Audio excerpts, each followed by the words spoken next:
Olá, pessoal! Hoje nós vamos tratar de um tema bem interessante que gira em torno de herança, de inventário e que acaba sendo uma dúvida de muitas pessoas.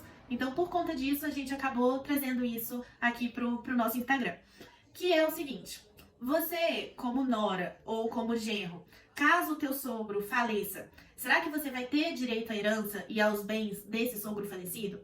Bom, para a gente começar a entender um pouquinho sobre isso, é importante a gente voltar aos conceitos dos regimes de bens, que é o seguinte.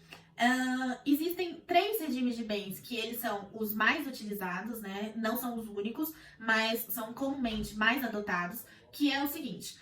Primeiro, o regime de separação total de bens, que é aquele regime em que existirão os bens particulares de cada cônjuge, ou seja, o que isso significa? Tudo que eu adquirir na constância do casamento ou antes dele será só meu. E da mesma forma em relação ao meu cônjuge.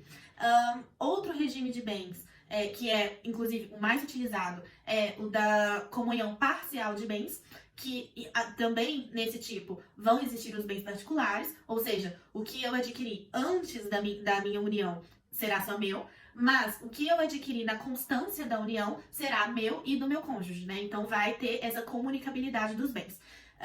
Neste tipo de regime, a questão da herança não comunica com o teu cônjuge. Então, se eu recebi uma herança, os bens que eu recebi não será de ambas as pessoas da relação, né? Então, que fique claro isso. O terceiro regime de bens, aí sim, é o da comunhão universal de bens, que significa que tudo que eu adquiri antes do casamento ou na constância dele será de ambas as pessoas, né? Ambos os cônjuges. Então, nesse tipo, e só nesse tipo de regime, é que a herança do sogro vai lhe pertencer também. Você também terá o direito à herança do teu sogro. Só que nesse ponto é importante a gente chamar atenção a uma questão, que é a seguinte: para você conseguir adotar esse regime da comunhão universal de bens, é necessário que seja feito um pacto antinupcial.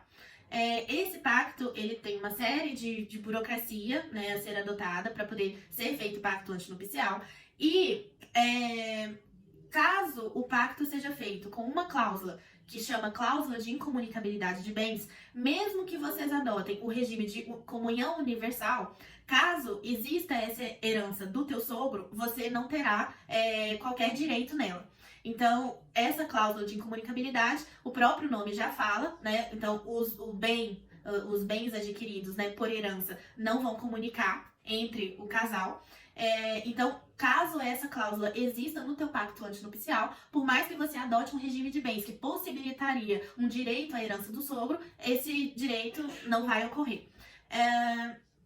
Uma outra forma também de você ter direito à herança do teu sogro é através do inventário. Então, caso seja feito o inventário e você seja agraciado com algum bem do teu sogro, aí sim você terá esse direito.